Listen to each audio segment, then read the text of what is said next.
the message. Okay.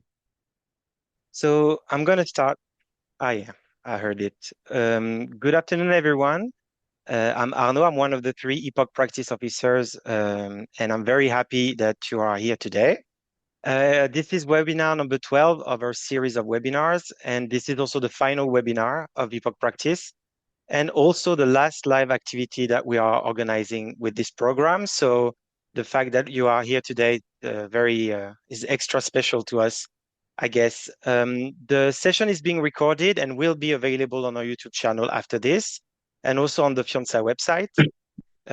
If you have any questions, feel free to write them in the chat. We will also have a Q&A session at the end, and you will be able to ask your questions directly to the speakers if you want to.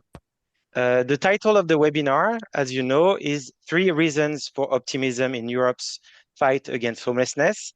And I understand that it's quite enigmatic or a little bit mysterious, and we did not give you a lot of information on the content of the webinar, but still you showed up, so that's very nice of you, and we understand it as an act of trust from you to us. So thank you. I'm very happy to introduce Ruth Owen, the Deputy Director of FEANTSA. She will be the one moderating the discussion and guiding us through the discussion with our speakers. So thank you, Ruth, and the floor is yours. Thank you. Arnaud, and thanks for organising this webinar. As Arnaud said, the title of today's webinar is 3 Reasons for Optimism in Europe's Fight Against Homelessness, and we felt that it was fitting to end the 2-year Epoch Practice project on that note, because it is a challenging time for the fight against homelessness, and we feel that hope is a kind of extremely valuable currency in work on homelessness at the moment. So we've invited 3 people who are better equipped than us to reflect on that and share their ideas. We have Marta Borges, who is the Director of the Social Emergency Unit at the Portuguese Social Security Institute. We have Margaux Gaillard, who is a strategic advisor to the Directorate General at the Federation of Solidarity Actors in France. And we have, last but not least, Mike Allen, who is the Director of Advocacy, Research and Communications at Focus Island. And we've given them all the brief to focus on a reason to feel hopeful about the fight against homelessness in Europe today. So without further ado, I will give the floor to Marta for the first presentation. And as Arnaud said, you can put questions during the presentations in the Q&A function, and we'll also have some time for discussion after the presentations. So Marta, thank you so much, and over to you. Hello, thank you so much. Thank you, FEANTSA, Arnaud for the challenge, and Ruth for thinking that I am equipped, not because I don't feel like it, but let's try if we can present what I've prepared to you now. So it's very difficult for me to be optimistic about homelessness and be optimistic about the world in war now. But I did it for Arnaud, so let's see what I can do. Então, so when FEANTSA wrote me an email saying I should be optimistic, think of one thing to be optimistic about. So this is more or less what my feelings were on the case. A lot of nights without sleeping, to think what should I do to think with you, because you know more than me about this for sure. What I could bring as a not optimistic point of view. But when I discovered it, it was very easy to think about it. So when we talk about homelessness or people experiencing vulnerability, this is always the image that occurs in my mind. That is, when we dig in, it's all about these things, and we usually are used to listen to. We should not work in silos, but I think this is what we say and not what we do, because all our organizations, all the structures that respond to the question about homelessness puts us all in difficult places, because the people we work with have, as we, different paths and different experiences and ways, different ways of dealing with it. So I think when we dig in, it's all about this, and it's all about this. It's like the movie. Everything happened in the same place at the same time. So when I was reflecting, I thought about bringing to you the Matryoshka effect. That was a definition that I created for my thesis. That is the need that we have to split in parts the difficult parts of our clients, so we could fit in or fit them in the responses that we want to give. And it's very difficult to manage to give a response with all the things that the being a person brings, being a person in vulnerability many times for a long period of time. It's very difficult to manage that. So the Matryoshka effect is like when you look at this doll and you don't address all the dimensions of the doll, and you see the biggest doll as the metaphor for the biggest problem you see. For example, if you see a woman that is a victim of domestic violence, but she uses drugs, what is prevalent is she uses drugs, and so she's not the perfect fit for domestic violence. So it's like you are searching for a part that could fit the response you have, and that is very difficult to match. And we know that when people are exposed for long periods of time to severe and complex situation, the amount of vulnerability happens not only in the social dimension, but in the health and mental health, and drug and alcohol misuse to deal with the severity of the situation he or she is living. And as it was, we celebrated the Women's Day yesterday, the International Women's Day yesterday. I should say women are more exposed to this question. So it's difficult to look at one healthy part of the person to match a support we feel we need to give her or give him. And also the difficulty to manage to all the organizations, as the experience I have in Portugal, put so much criteria into choosing if you are okay to fit my silo, that you are not ever capable of entering it, because a part of you doesn't match all the criteria that promotes more exclusion, although it comes dressed up as inclusion. So it's very difficult to match that. So for now, I'm not being so optimistic about it. No, that's what you asked me to be. And when I was thinking about what I would bring here today, I think it's very important to look at the political determinants at the risk determinants for clients and for professionals that we deal with every day. So what happens in our societies, I would say the world, but we are focused in Europe. The gentrification, the housing crisis puts all of us in disadvantage. People that come in a more vulnerable, that come from vulnerable path should have more disadvantages to get to afford a house, to afford to everything that comes with having a house, but also with aporophobia, that is the fear of the poor.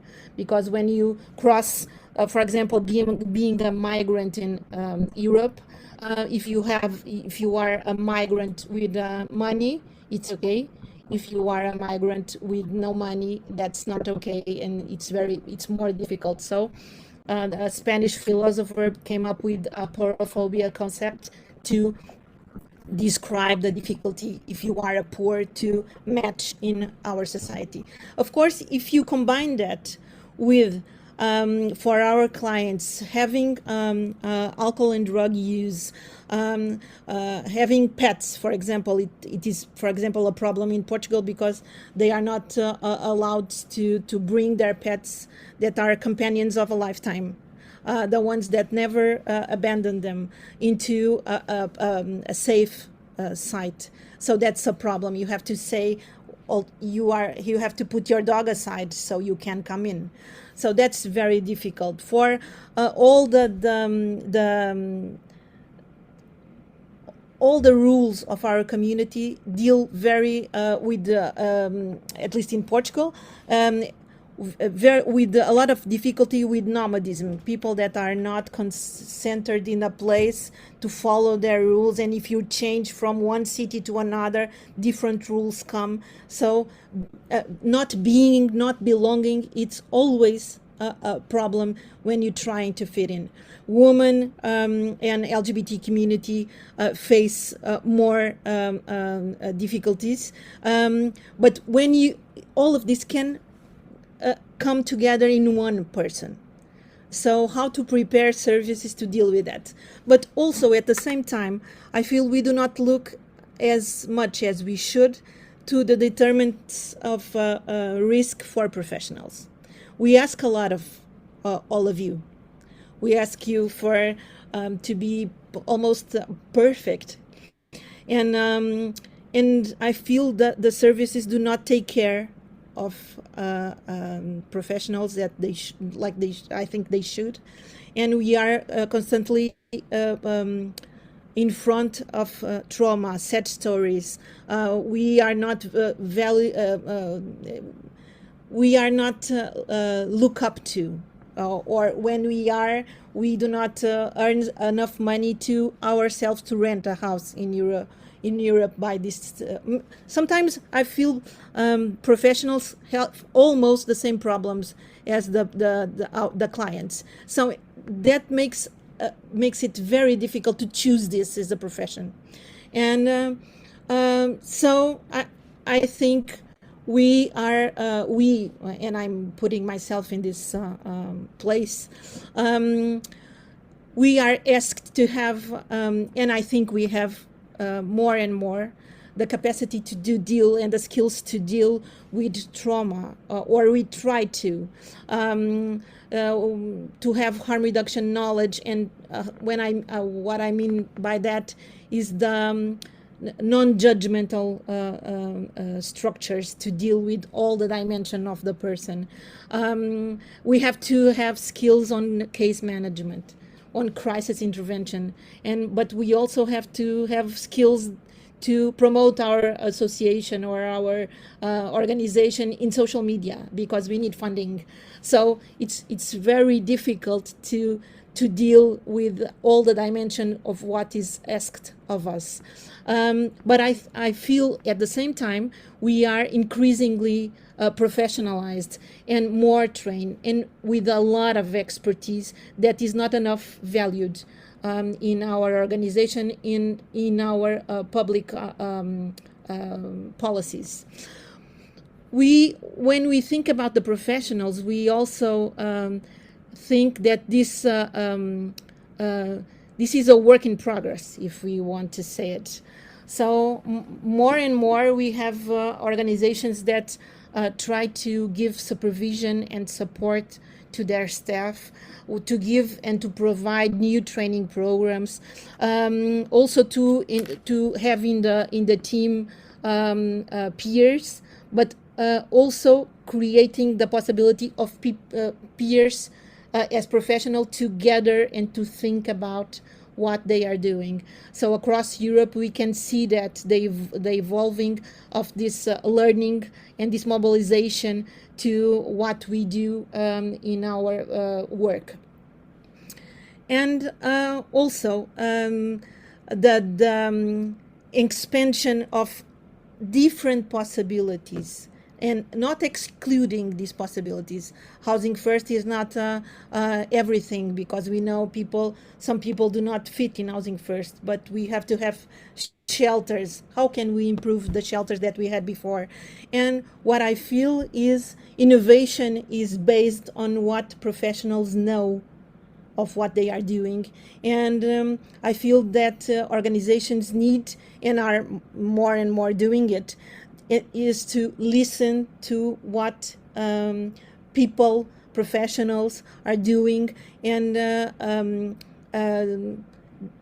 try to make some evolution based on what we know as people that are in the field, that know all the difficulties that our clients pass to have a response.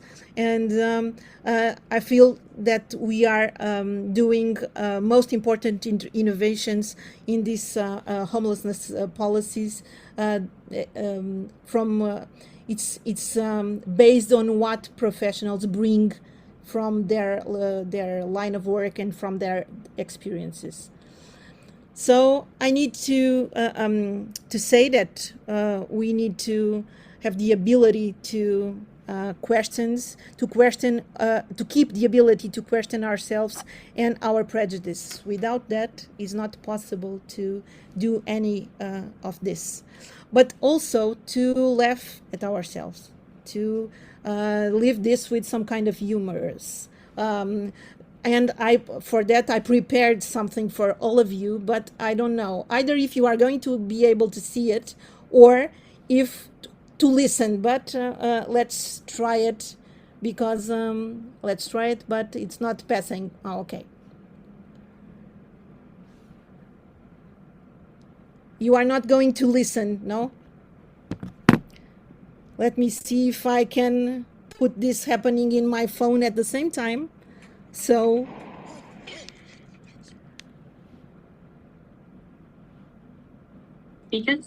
okay, just a little bit of the last part of the video. That is my response to my optimistic. Sorry,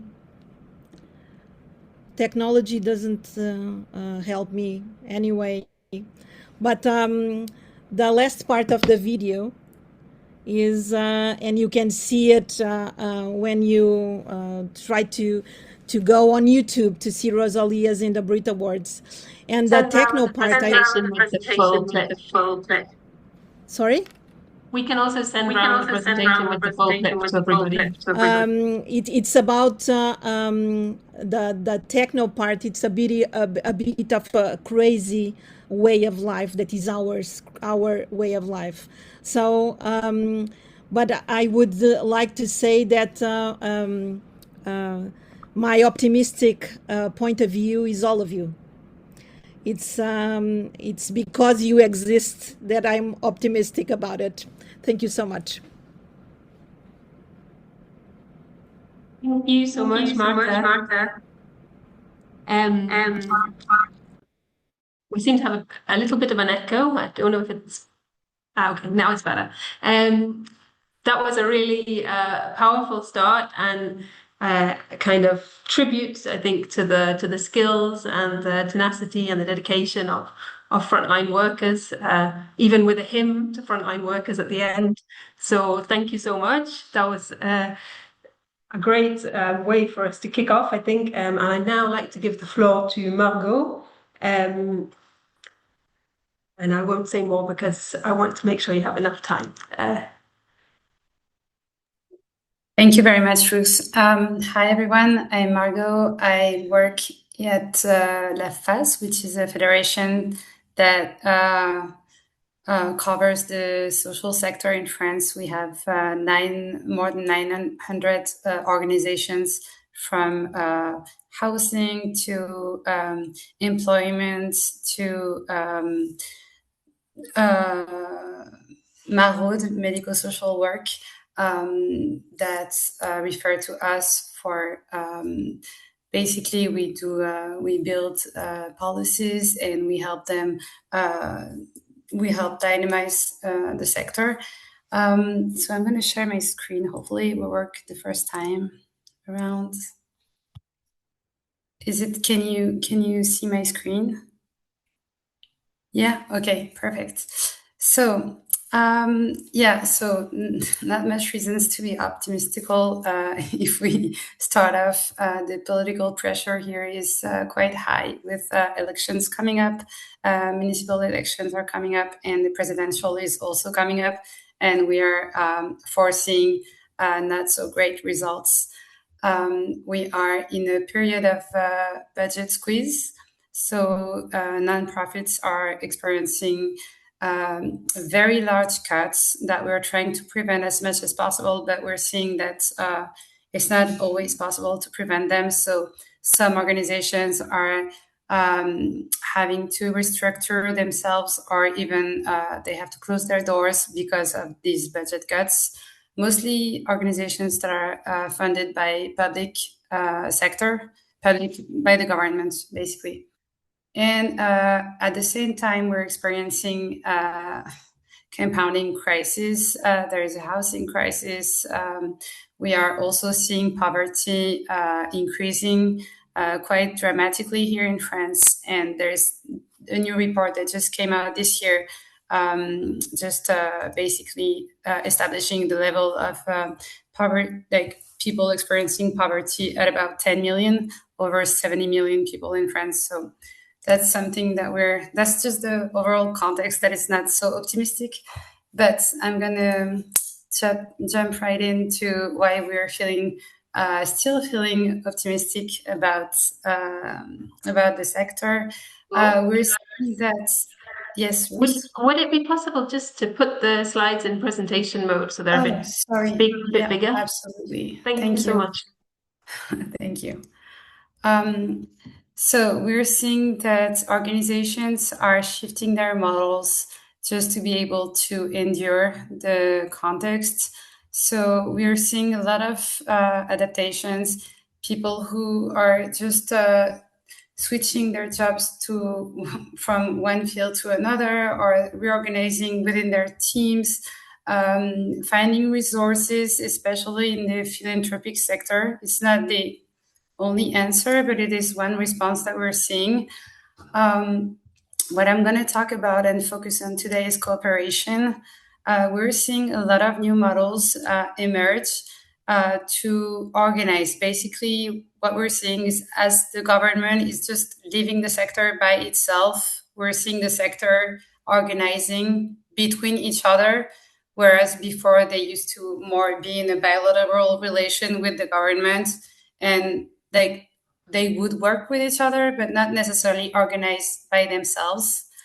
We're seeing, and I'm going to talk about one inspirational model that we've seen in the recent years. We're seeing just new models also pop up around some of them. The one that I'm going to talk about today is around transitional urbanism. So basically, just places that are left uninhabited, and organizations just investing these places for the time that they're just being left as is.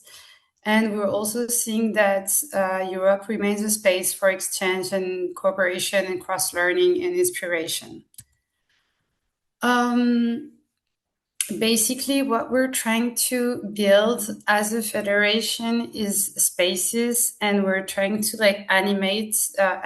We're trying to make these spaces go live and just being real spaces of resistance, proposition, and decision between nonprofits. So we're seeing coalitions that are forming up to bring more systemic responses. And I'm going to talk about this with l'Auberge Marseillaise, the one project that I wanted to focus on today. But we're seeing before it used to be one organization bringing their response to one problem. And we're seeing more and more organizations get together and say, this is not, if we just put together one response, we can build a more holistic response to a need that we're seeing. I don't know if that's something to be optimistic about, but we have to do more and more legal monitoring. But we're seeing that in this legal monitoring, let's say the government is doing something that we think that the law would not approve of. What we're seeing is this is one of the subjects for all organizations, no matter what their political opinions, all organizations will stand together to say, this is something that we're not going to agree on. Even if you pressure us on funding, we're not. So we're seeing that in this field of rights advocacy, all organizations cooperate together to defend some basic grounds of the rule of law. And the last subject, but not the least, is budget defense. We're seeing that maybe before used to be one organization would defend their budget to the funder. Now we're seeing more and more that organizations see the benefits in just being collective, in a collective approach to funding. So not competing with each other, more trying to collectively defend a need, a budget for a need, rather than their needs in their nonprofits. Just on the field, what we're monitoring and we're supporting as new projects or approaches is organizations bringing together skill sharing. So let's say an organization will not have the budget to have, let's say, a data analyst, but 5 organizations will just bring themselves and create one new organization to pull resources together and be able to access more expertise. We're seeing more and more territorial cooperations, and that's what I'm going to show you with l'Auberge Marseillaise, and also strategic alliance and consortiums. Again, I think the idea is to shift the power dynamics. We're seeing that the power dynamics between funders and doers is not always very balanced. So that's how organizations see the benefits in building consortium, and we're trying to support as much as possible these approaches, again, to shift the power dynamics with also the governments, but not only. So now I'm going to talk to you about l'Auberge Marseillaise, which is a project that I've followed since the beginning, and that is actually quite something that made me really optimistic because it came out during the COVID period. So basically, this project was built out of this context of women not being able to find shelter during the COVID. And l'Auberge Marseillaise just took one place that was inhabited, and they went and found 9 organizations, local organizations, one on education, one on health, one on employment and training programs. And basically, they just built a place of life for women and children. And the particularity of this project is that it's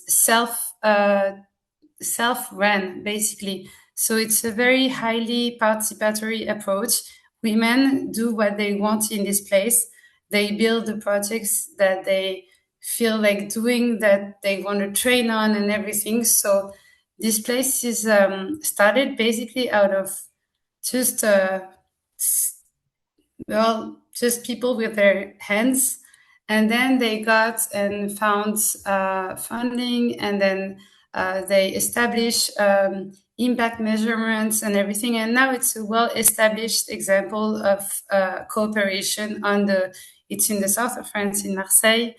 I want to show you, but very quickly, and Ruth, don't hesitate to interrupt me. I have only one slide left, but I want to show you very quickly a video of l'auberge marseillaise, so just that you can just quickly see, and I'm not gonna show the whole video, but just to see what the place looks like.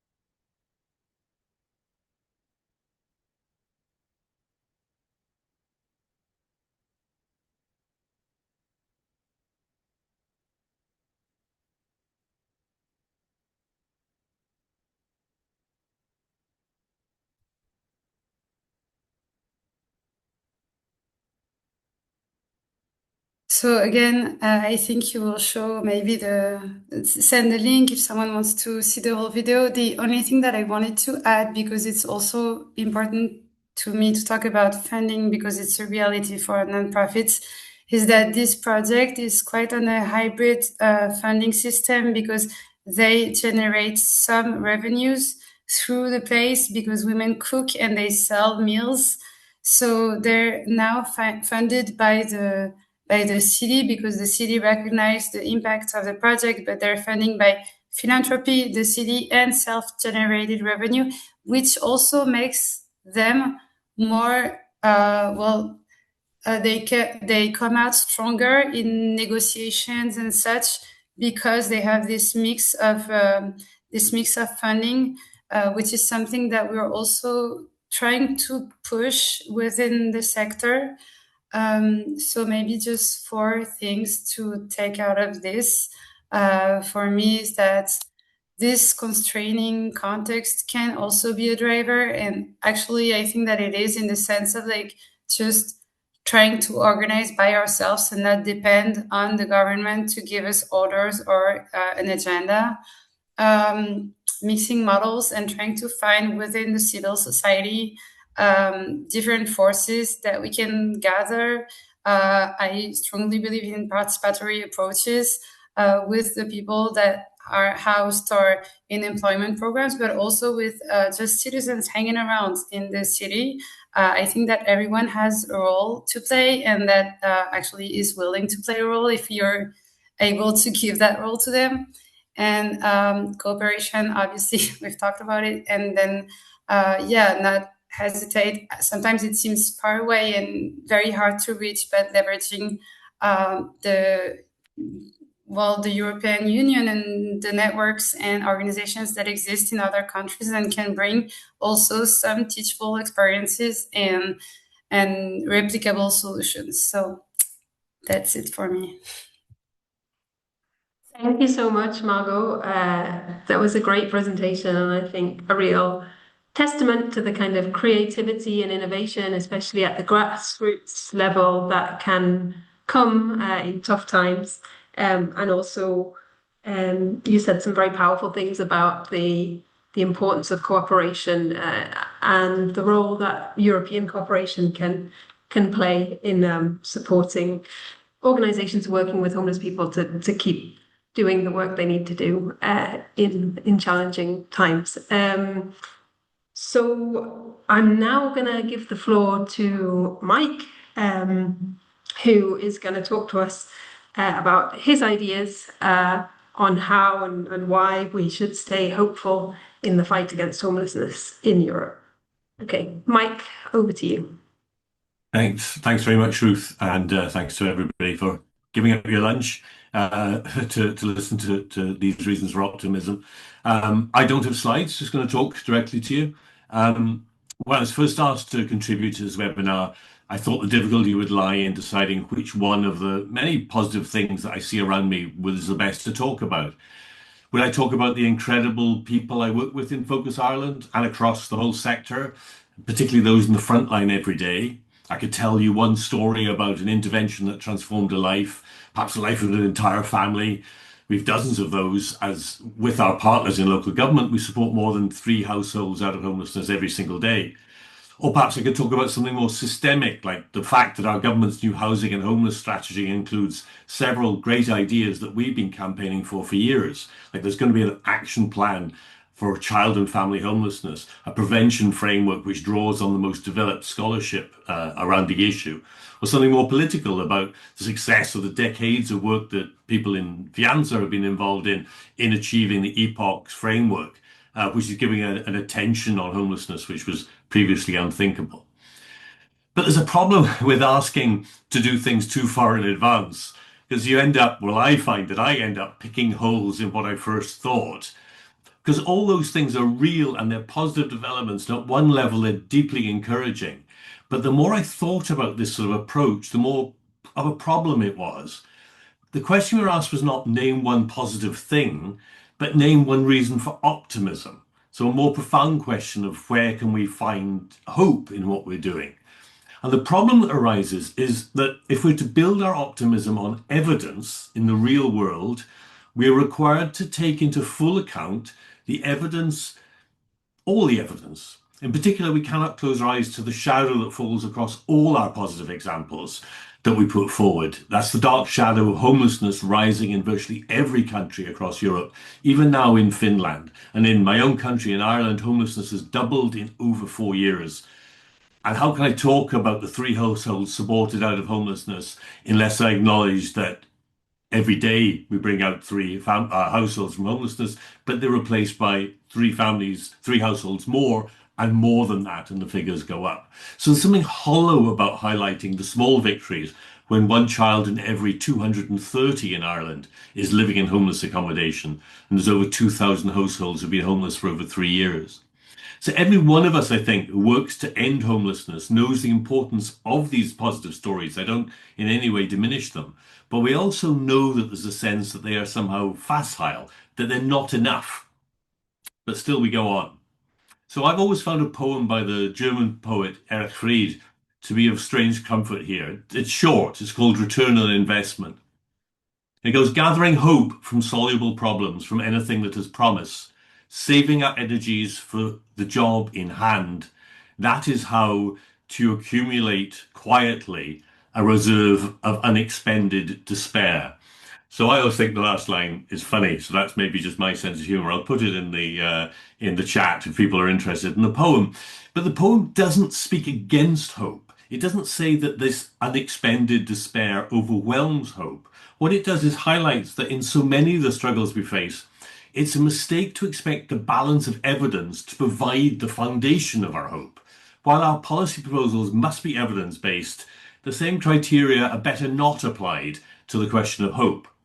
Which is not to say that we should ignore the evidence. The poet Seamus Heaney expressed this well in the challenge, naming a challenge that we face as the need to be true to the negative nature of the evidence and at the same time to show an affirming flame. So, and still we go on. And it's this going on that I want to talk about as my reason for optimism. Because I think we understand hope or optimism when we think of it as an emotion or an emotional state or just as an emotional state. Emotional states are subject to a whole range of vagaries.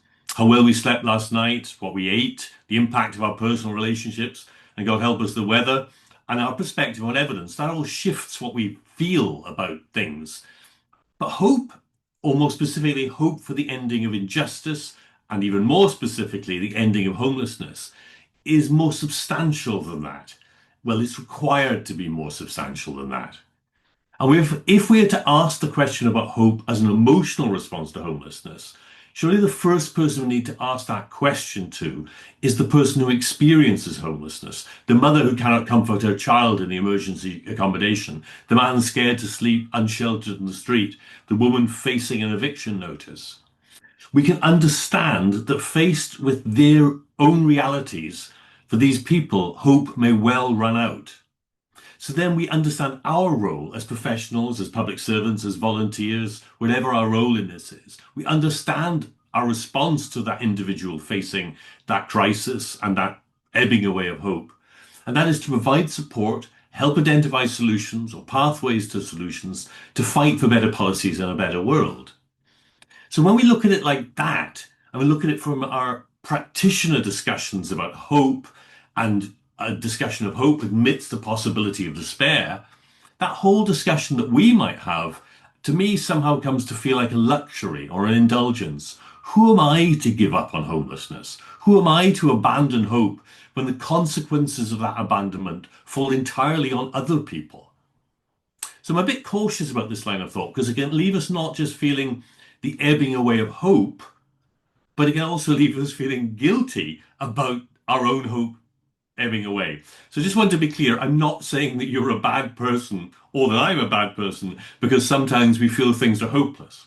What I'm trying to do is prize away hope from us as people, from the personal and from the individual. So the reason for optimism that I want to share, or I want to argue for, is a way of thinking about hope. I want to argue that hope is better understood as an action rather than an emotional state. And specifically, that it's an action of solidarity, of purposeful human solidarity. It's not a balanced response to the evidence in front of us, and it's not an emotional reaction to it. It's an ethical response to the situation that we see our fellow human beings experiencing. We've all heard interviews with those brave people who run into buildings which are burning, or throw themselves into freezing water to save someone else. Usually they're asked, well, how are you so courageous? Weren't you scared? And usually the answer is, yes, of course I was scared, but I did it anyway, or I found myself doing it anyway. And from this we understand that courage is not the absence of fear. Courage is an action carried out despite fear. In our case, in confronting homelessness, what is required in Gramsci's words is hope performed, not hope contemplated. Gramsci also said, we need to look reality in the face without illusion, but refuse to let that reality paralyze you. Act with determination, because change is possible only if we will it. Or Václav Havel put it a different way. He said, hope is not the conviction that something will turn out well, but the certainty that something makes sense, no matter how it turns out.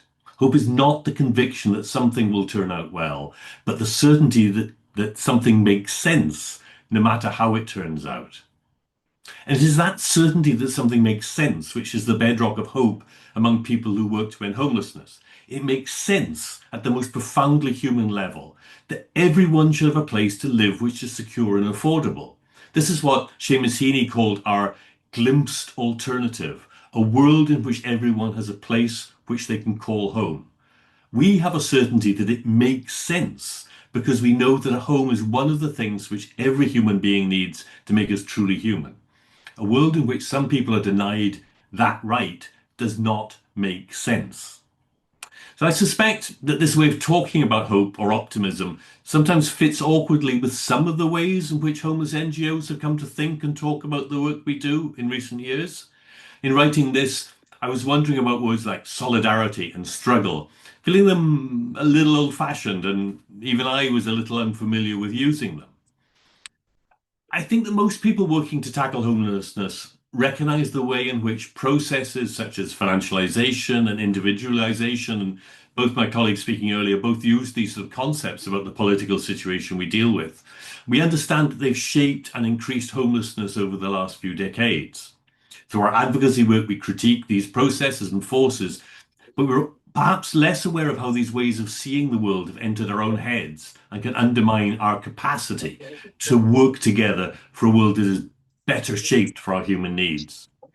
Tackling homelessness is not just a matter of asserting individual rights or of putting forward evidence-based policy or solving technical problems. All these things matter, but at its heart, our work is a struggle for humanity, for what makes us human or deepens our humanity and fulfills it. For there to be a struggle, there must be something which we are struggling against. We will have different ways of characterizing it, but I think broadly we agree that it is those impersonal forces of financialization, of untrammeled profit, of unregulated markets that we are struggling against.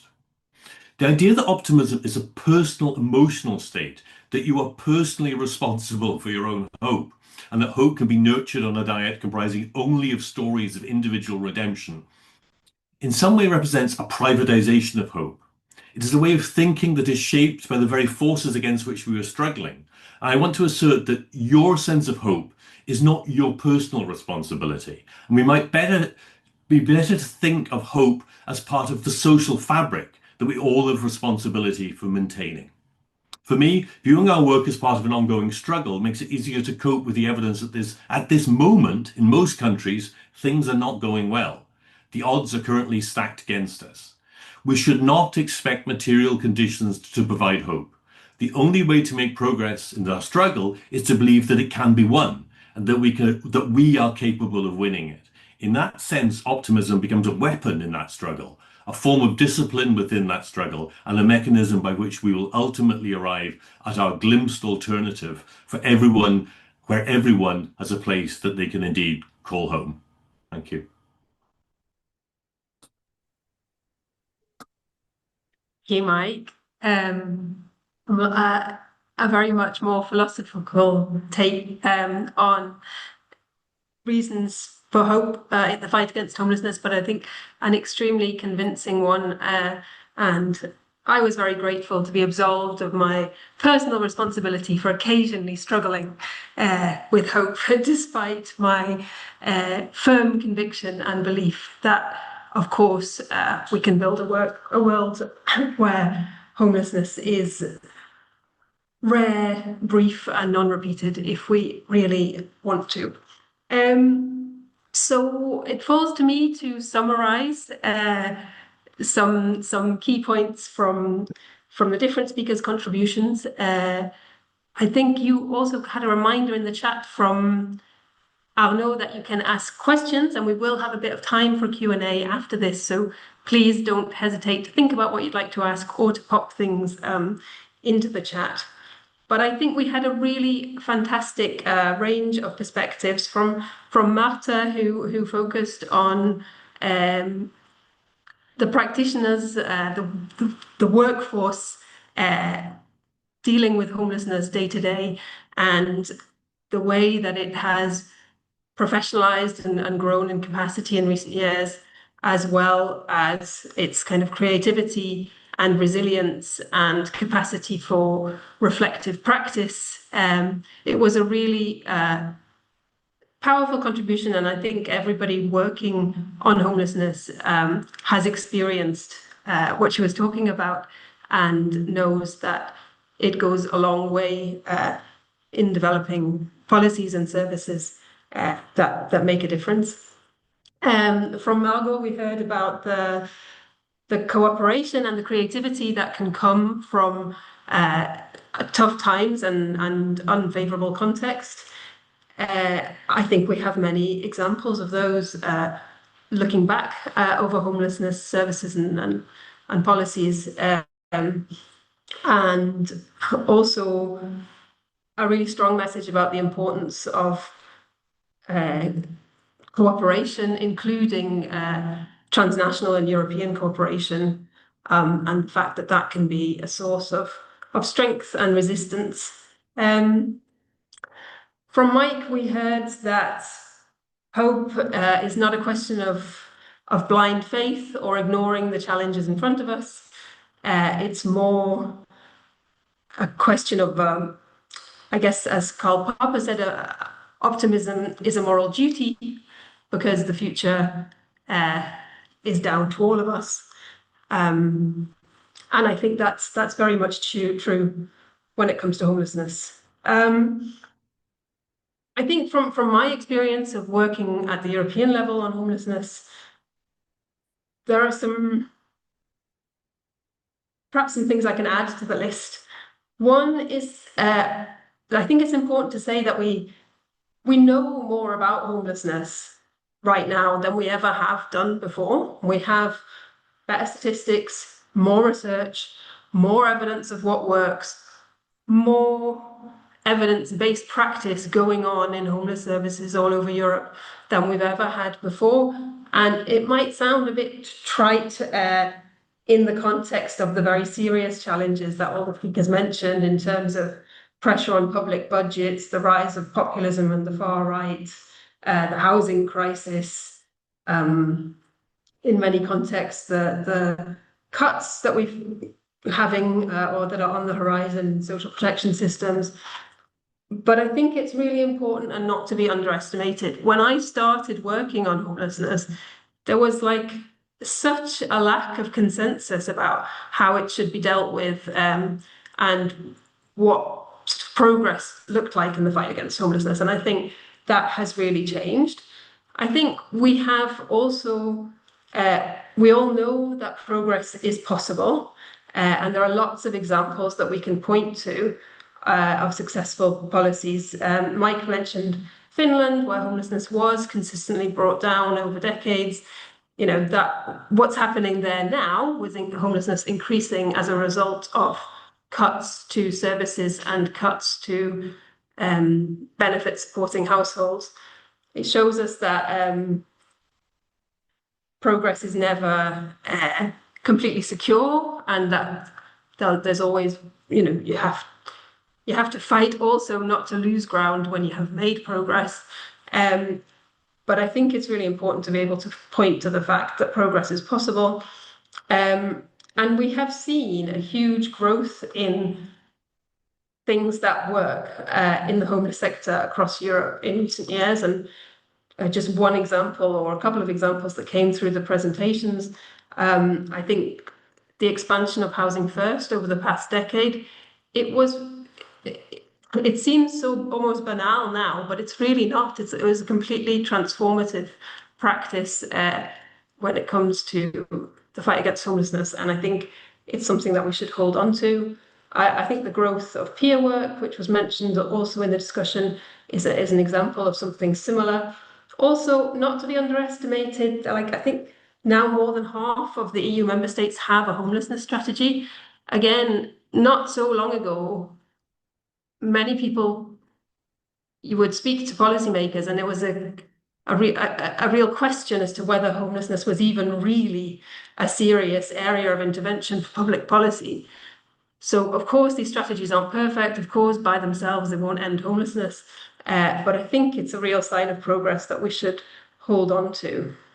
And then I think that there is a kind of growing critical mass of practitioners, policymakers, experts, activists, people with lived experience who are on the same page about some of the most important things in homelessness, namely that homelessness should be ended and we shouldn't just focus on managing its worst effects.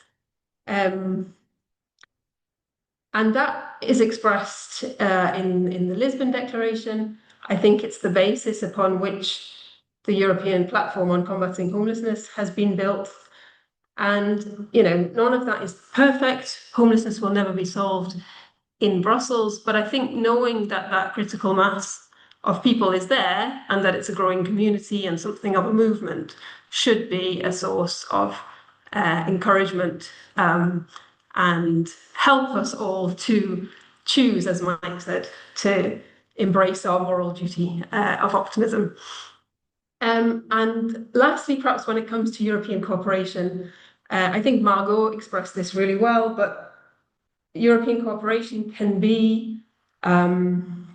create a space for inspiration, sharing of knowledge, also for safeguarding the rule of law, although the EU level is not immune either from the erosion of the rule of law. But funding, and also kind of accountability and monitoring of progress. I think the European level can in all of those ways be a source of strength and support for people working on homelessness in different places across Europe. And last week, the president of the European Commission, Ursula von der Leyen, gave a speech about social priorities in Europe. And she said that it was unacceptable that more than 1 million people are homeless every night in the European Union, and gave a kind of call for action on that. And those are just words, and in and of itself, it won't change anything. But it was unthinkable a few years ago to have homelessness on the European policy agenda at that level. And I think it's a kind of chink of light that we have to prise open and turn into practical cooperation that helps services and policymakers to do better in the fight against homelessness. So I was really nervous when Arno suggested this webinar, because I liked the idea, but I also thought there's such a danger when you talk about optimism in a very tough of circumstances, that it ends up sounding kind of twee or like a leap of blind faith. But I'm really, really pleased we did it, and I'm very, very grateful to the speakers, because I think it's really, really important, and I think it goes to the core of what European cooperation on an issue like homelessness is really about. So thank you, Arno, and thanks again to all the speakers. I don't know if we have people who want to take the floor to ask a question, or questions in the chat. Thank you, Mike, for putting the return on investment poem into the chat. Is there anyone who'd like to say anything? It doesn't have to be a question either. It can be your own reflection or response to what you've heard.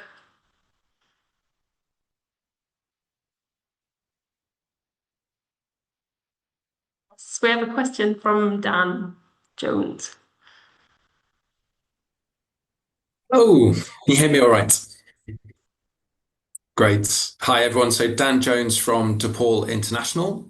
We work across several European countries and beyond as well. And it was really a question that I'd framed, and then Ruth slightly stole my thunder. But I wanted to ask about.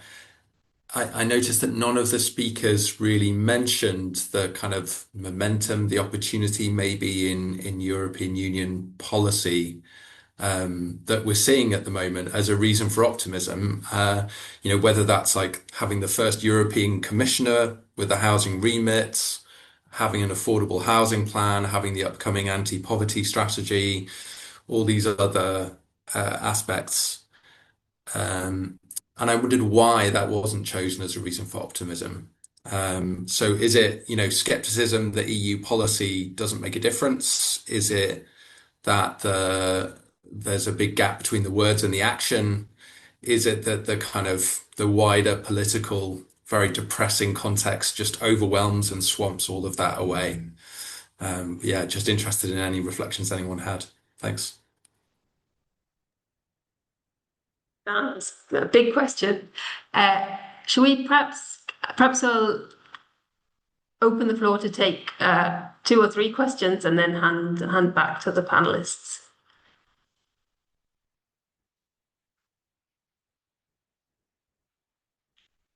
Okay. We don't have any more immediately, so are there any panelists who would like to come in on that question from Dan about why the political attention for homelessness at the EU level wasn't your first choice of reason for optimism? I can start if you want, but I suppose I did, in my sneaky bit of mentioning a few things you could say as positive, did include the development of the European level, but since I took a different slant, then I didn't go into any more detail.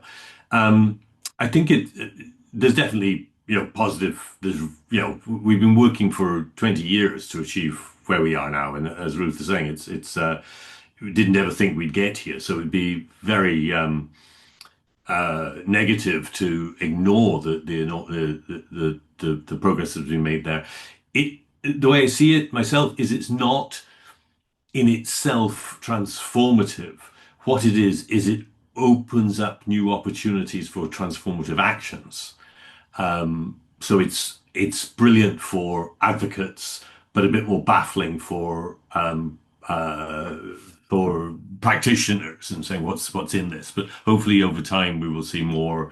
I think the other speakers did mention the impact in terms of the sort of the scale that the additional negotiating power that comes being aligned with a European policy. And I also think that's a very, very, very, very positive thing.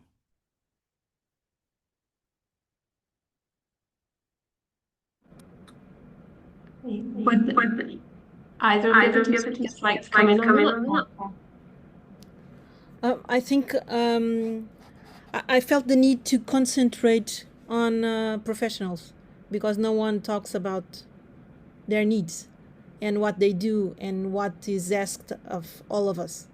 So I felt the need to be more concrete than to go into policies, because policies need to be made on people on the streets and on the outreach teams and on the shelters. Of course, policies are needed, but no one talks about all the people that make policies need to happen. So, or maybe I'm too focused on Portugal. I don't know. That could be a possibility also.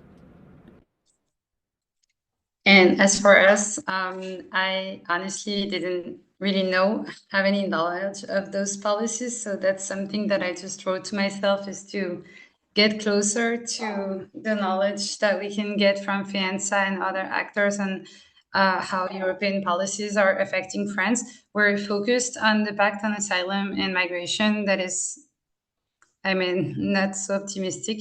But if you have any info, we're more than willing to discuss it.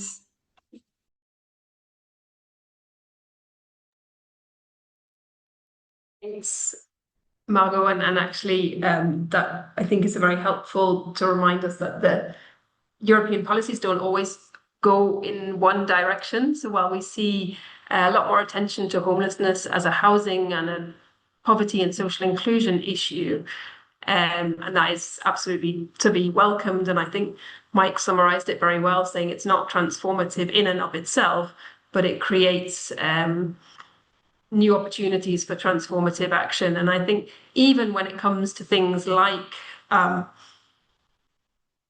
supporting professionals, European cooperation can make a difference, but we're relatively early in the process, and there's lots is possible, for example, in the skills agenda of the European Union in terms of training, etc. But we're still, I think, more at an agenda setting phase at the moment, and I hope the transformative action will come now that we have the affordable housing plan, and now that we're soon going to have an anti-poverty strategy. And yeah, in relation to European policies not always going in the same direction, I think that's an area where we can do better when it comes to EU cooperation on homelessness in the near future, and the European platform on combating homelessness kind of mainstreaming the goal of ending homelessness into other EU policies would be extremely valuable. And as you mentioned, the returns regulation is probably set to generate quite a lot of homelessness, which does not go in the direction that we're looking for. So it's a complex picture, and I think we have to support an EU agenda on homelessness, but we shouldn't just take it at face value. We have to build it together and make it really impactful and practical together. Do we have any other questions?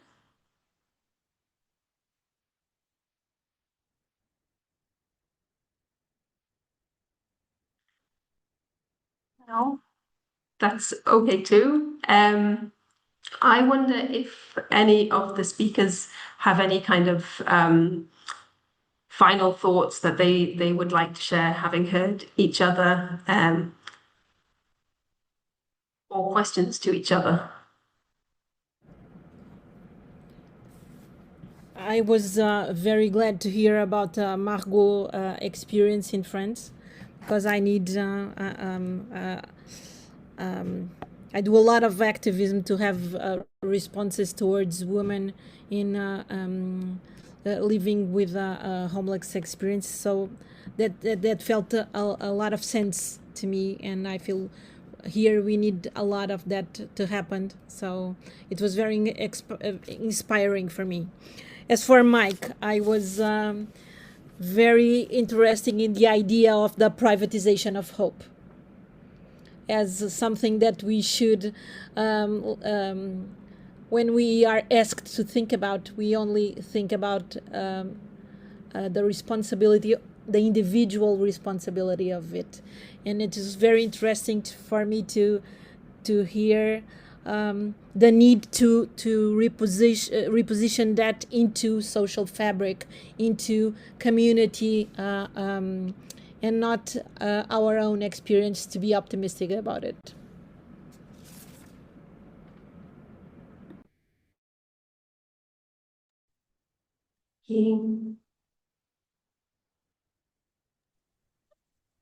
Thanks, Marta, and I'm happy to share more if you want to know more about how they got the funding or anything, or connect you with them. They're creating another project focused on women right now.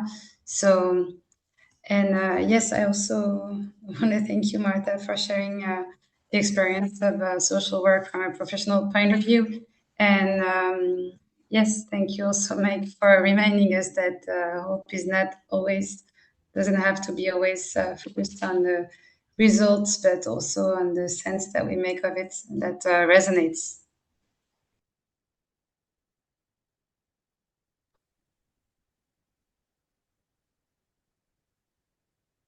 Since I came last, speaking last is hard. I've already, but I suppose the one thing I was conscious of in the way I went about it was,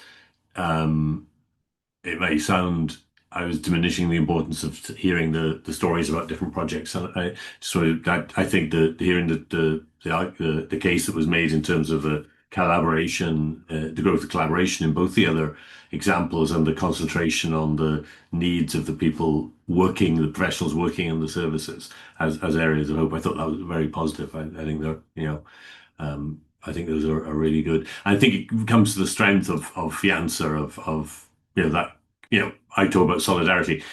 I don't know if FEANTSA talks about itself as an organization of solidarity so much, but essentially that is it. I mean, this exchanging of experiences and leaning on each other a little bit when difficulties arise. And I think just to hear those two examples and how different people address that question of how we look at hope. I was struck by the fact that both the other speakers spent a lot of time talking about all the hopeless things before they got around to the hopeful things. I thought that's I think that's a measure of where we are now, and perfectly understand the necessity to get those things off the chest before getting on to the more positive things. Yeah, thanks. I think that's something that well, I'm certainly guilty of sometimes, and I think it speaks to something you said in your introductory remarks, that you do a case for hope. You don't want to make it easy to dismiss that case on the grounds that you're not engaging properly with the enormity of the challenges and the fact that, in many cases we're going in the wrong direction on homelessness at the moment. So it's, I think, a difficult balance and a necessary balance to strike. Thanks so much to all of you, to the participants, and to the speakers for what I found to be a really timely and important exchange, and maybe work that we need to keep developing.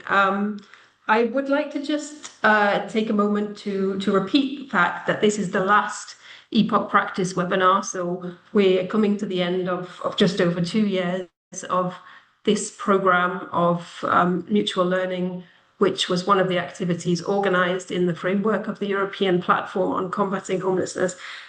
And I would like to thank the EPOC Practice team for all the amazing work that they've done, and to say that I think this project has been a really good example of how you build European cooperation in a way that supports solidarity, that supports exchange, and that helps to develop this kind of critical mass of people who are working in the right way towards the goal of ending homelessness.